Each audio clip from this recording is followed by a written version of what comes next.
Well, we're doing this again. Jacob here, profiling something that should have never beat Overlords ever in the history of everything. So anyways, hey guys, it's Jacob from Team TYC. I'm here profiling a deck that is notorious within our group called Dr. Angstrom's Doom Machine, or as it was previously and more popularly known as the deck formerly known as Mr. Invincible. Well, I guess now it's the deck formerly known as Mr. Invincible. Anyways, that's not the point. The point is, it's Nova Grapplers. It focuses on Mr. Invincible, which we will get into in a bit. This is a budget deck, really. You can build it for dirt cheap. It's not really that expensive, and it's not meant to be taken seriously. The fact where it beat Overlords is kind of its only winning trait, but it's really fun to play. So, without any further ado, let's begin with a starter. Victed, mainly because it's just a really good Nova Grappler starter. When a unit is stood due to a card effect, you can CB1 and shove it into the soul, draw a card, make something get plus 2k, and if you have no damage face up, you countercharge 1. So if you're only at 1 damage and you get a stand trigger after you boosted with Victed, you can just stand it, you know, counterblast 1, shove it into soul, so your unit gets 7k, so if your opponent drops like a 5k or like a 10k, but you are only like, you know, like 7 off, this breaks through it, and then you get a draw card. So it's really, really handy, just all around a pretty good starter. Gonna move this over here. Next we come to the grade 3s. For Dr. Angstrom. Dr. Angstrom, he's your main right target. You know, he's nice, he's evil. So anyways, you never really are going to use him for his Vanguard ability, mainly because you're always going to be striding. So, but, you know, if his attack hits a Vanguard, you can counterblast 1 and ditch 3 cards to stand all of your rear guards, which is pretty nice. And then if he stood due to the effect of one of your card effects, he has Rush, he gets 5k.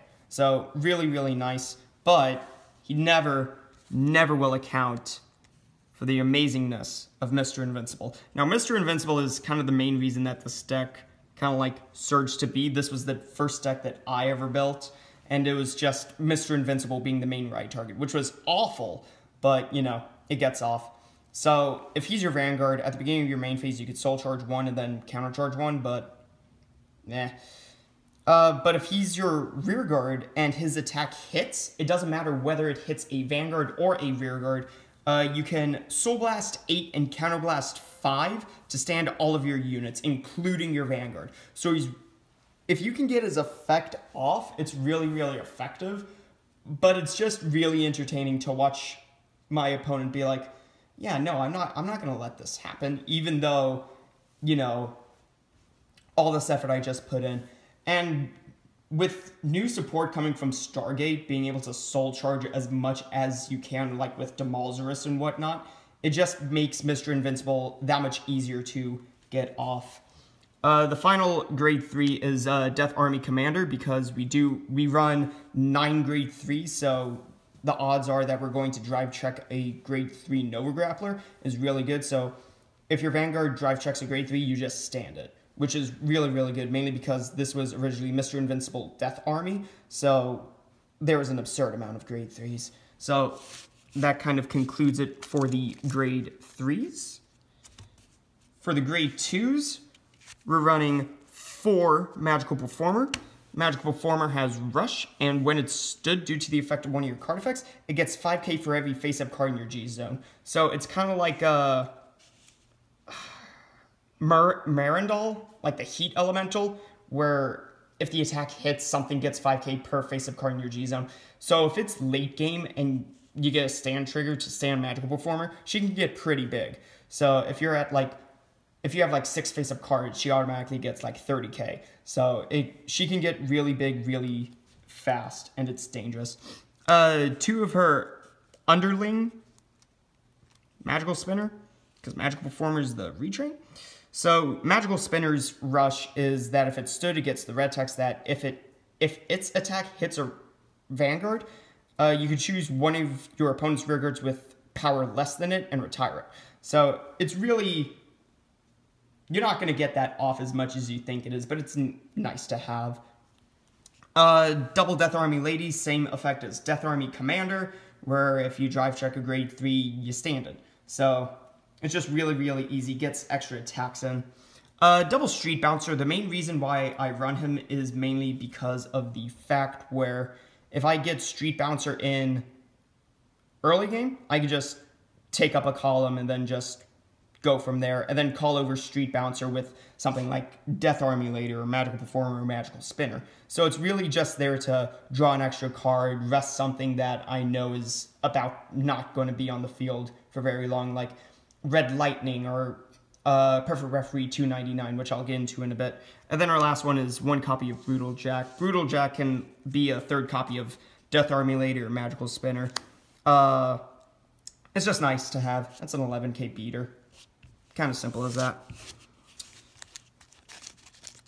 On to the grade 1s. It's a low grade 1 lineup to compensate for the grade 3s. You got 4 PGs being Twin Blader. You got 4 of Extreme Battler Arashid for Strike Fodder. You got 3 Death Army Guy, which is the same effect as all the other Death Armies that we've included. And then 2 Extreme Battler Guzdon. So Guzdon, you can rest it, and then basically have all of your rearguards gain resist until end of turn. That's a GB1 skill, though.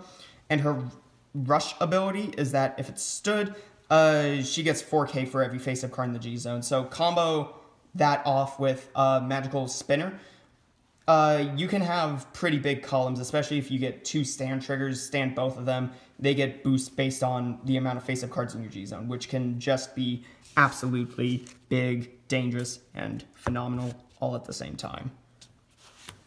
For our triggers, you got 4 Red Lightning, which is kind of the same thing as Next Deck Profile. It's the best Nova Grappler crit trigger, like he said.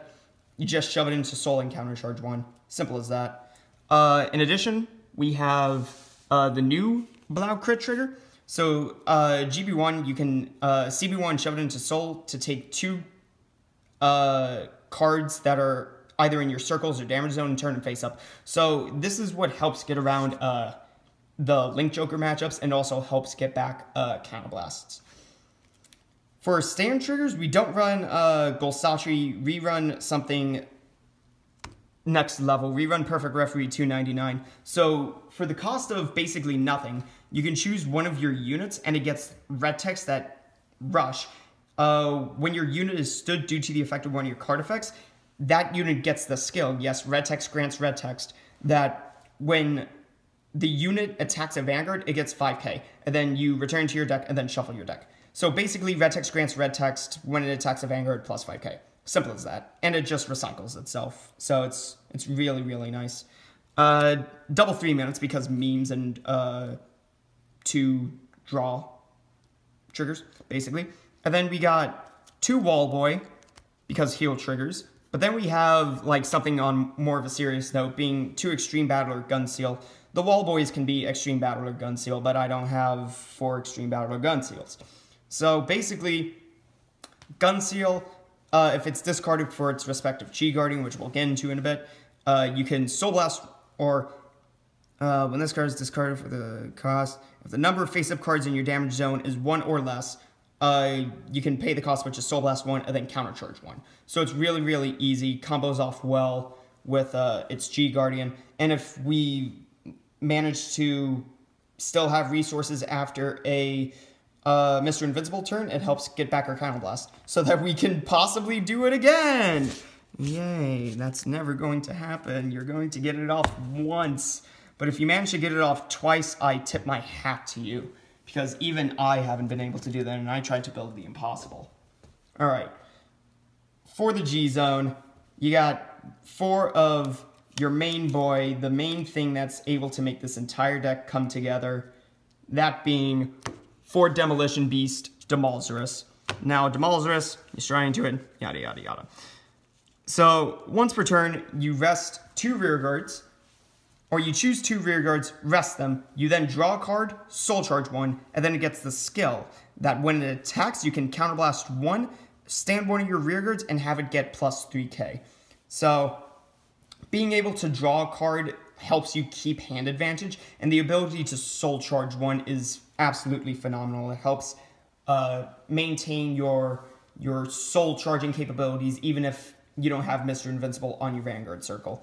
So the main thing that you're going to want to do with Demolzarus is, because it is an act, you do have freedom to kind of select when you activate it. So you can have, you know, if you have some triggers in your hand, let's say you have like Red Lightning, Perfect Referee, or Sword Blau, for example, you can call any one of these. You can call all 3 even. Have Demolzarus rest 2 of them, get a free draw soul charge 1, shove it into soul, counter charge 1, shove this back into your deck. Have something get the red text about rush, which this will automatically trigger because it would be stood, or counterblast 1 to flip 2 cards. So it works pretty well with the rest of the deck if you know how to play it, but it's a really simple deck to play, and it's just all around pretty fun, and Demolzarus just maintains so much advantage for you. Next up, we got triple Vertex Giant Moai the Supreme. This kind of goes into the entire Death Army scheme, where if you drive check a grade 3, you choose one of your rearguards, stand it, and it gets plus 5k. So if you drive check a grade 3, you choose what effects will go off. So if you just have a bunch of like Death Armies on your board, you can choose which one to stand off of Moai the Supreme, have it get plus 5k, and then you can trigger the rest, which is just really easy. This helps trigger your rush abilities, helps trigger 299, yada yada yada. So all around, just really good, especially when you're running 9 grade 3s. You see them often in your drive checks. 1 Vic 10, this can literally be substituted for anything. This can be a Stark. You know, 2 of these, maybe even 3 of these can be any Victor Stride you want. Hell, these 4 can be taken out for a Victor Stride. Literally any group of Victor Strides. You can have 2 winning champ, 2 favorite champ, or 2 favorite champ, whatever you want. This will turn into a tribute because I like the ability of when your rearguard stands, especially with all the Death Armies, drive checking in grade 3, you can counterblast 1, get rid of an opponent's rearguard, which is just absolutely, positively phenomenal. But I really go into Vic 10 if, like, I got nothing better to do and I'm just like, hey, Vic 10. But he's never your first stride. It's always, you go into Demolzarus like 4 times in a row, in all honesty. So Vic 10 just is absolutely, like, irrelevant, basically. 1 Sabreeze, because, you know, even though Vanguard's getting a reboot, it's Sabreeze. It's important to have. 1 GB8. I understand that the GB8 is some money, but other than that, like, these 2 in the G-Guard, Gundred, yeah, Gundred, those 3, Sabreeze, the GB8, and Gundred are really, like, the only money cards. So basically, GB8, counterblast 1, when it attacks, you stand all your rearguards. It gets 5k per rearguard, so if you have all of your rearguards rested, it gets 30k. And then your rearguards get the ability that once per turn, when it rests, stand it. So it sets up 4 more attacks. So in total, if you have a full board, you use 1 column, that's 1, 2, you attack with this, stand everything. 3, 4, 5, 6. You have 6 attacks total in 1 turn just from 1 counterblast. So it's really, really phenomenal. It's too good not to have. For the G-Guards, you got 2 Dogan Titan. So basically, if your rearguards are less than your opponent's, it gets 10k, and then you can flip itself face down because we do run 6 G-Guards, which can be cut down for Victor Strides, obviously. Everything can be cut down for something infinitely better. Understand this. This deck can be improved so much. But for what it is right now, it's cheap, it's budget. So Dog Titan, at the cost of a Soul Blast, you can flip it face down, and then choose. It's kind of the Blau crit trigger, but it's only for one. So you take a card from your circle or damage zone, turn it face up. So it gets around stuff like Ghidorah that kind of eats up your counterblasts. So it's just all around pretty good. Double Superhuman Blue Prison, mainly because, you know, it's a free plus 5k if you take on more damage, which you need to regulate, especially with Mr. Invincible needing 5 counterblasts. You got one Callburn, which is the flip target for Gundred, and Gundred.